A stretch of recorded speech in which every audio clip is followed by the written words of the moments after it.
Hi, this is Miss Bemmel, and today we're going to be reading The True Story of the Three Little Pigs, as told by John Skiska, illustrated by Lane Smith.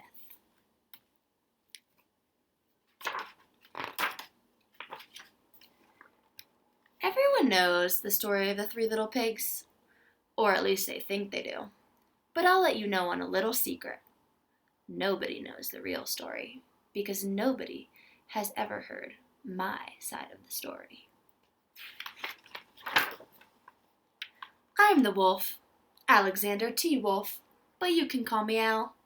I don't know how this whole big bad wolf thing got started, but it's all wrong. Maybe it's because of our diet.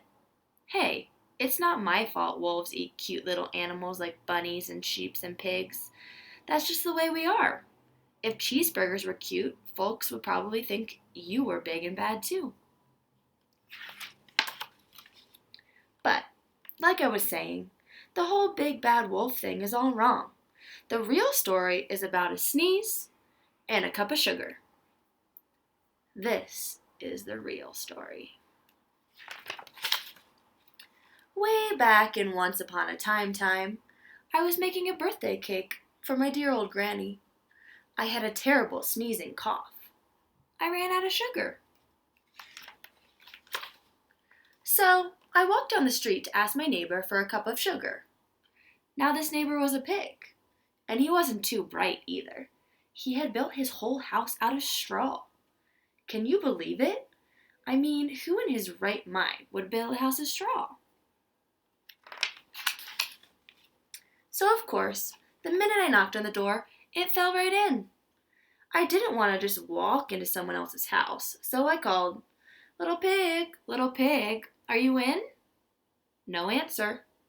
I was just about to go home without the cup of sugar for my old granny's birthday cake. That's when my nose started to itch. I felt a sneezing coming on. Well, I huffed, and I snuffed, and I sneezed a giant sneeze. Achoo! And you know what? The whole darn straw house fell down, and right in the middle of the pile of straw was the first little pig, dead as a doorknob. He had been home the whole time.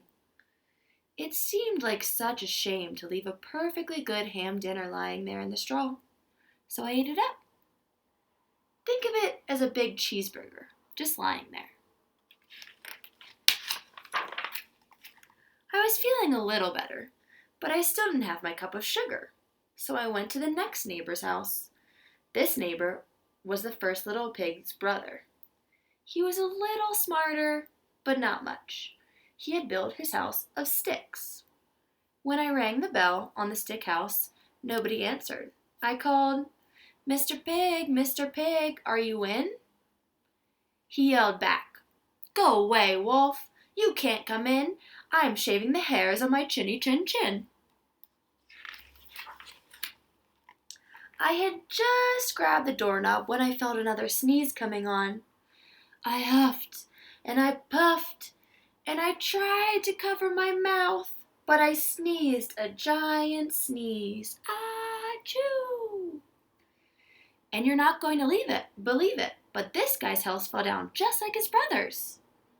When the dust cleared, there was the second little pig, dead as a doornail. Wolf's honor. Now you know food would spoil if you just leave it out in the open, so I did the only thing there was to do. I had dinner again. Think of it as a second helping. I was getting awfully full, but my cold was feeling a little better, and I still didn't have that cup of sugar for my dear old granny's birthday cake. So I went to the next house. This guy was the first and second little pig's brother. He must have been the brains in the family. He had built his house of bricks. I knocked on the brick house. No answer. I called, Mr. Pig, are you in?" And do you know what that rude little porker answered? "Get out of here, wolf. Don't bother me again." Talk about impolite. He probably had a whole sack full of sugar, and he wouldn't give me even one little cup for my dear sweet old granny's birthday cake. What a pig!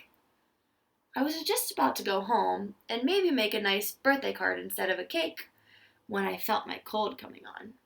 I huffed, and I snuffed, and I sneezed once again. Achoo!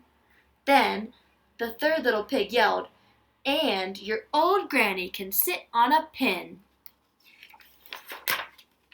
Now, I'm usually a pretty calm fellow, but when somebody talks about my granny like that, I go a little crazy. When the cops drove up, of course I was trying to break down this pig's door, and the whole time I was huffing and puffing and sneezing and making a real scene. The rest, as they say, is history. The news reporters found out about the 2 pigs I had for dinner. They figured a sick guy going to borrow a cup of sugar didn't sound very exciting. So they jazzed up the story with all of that huff and puff and blow your house down, and they made me the big bad wolf. That's it. The real story.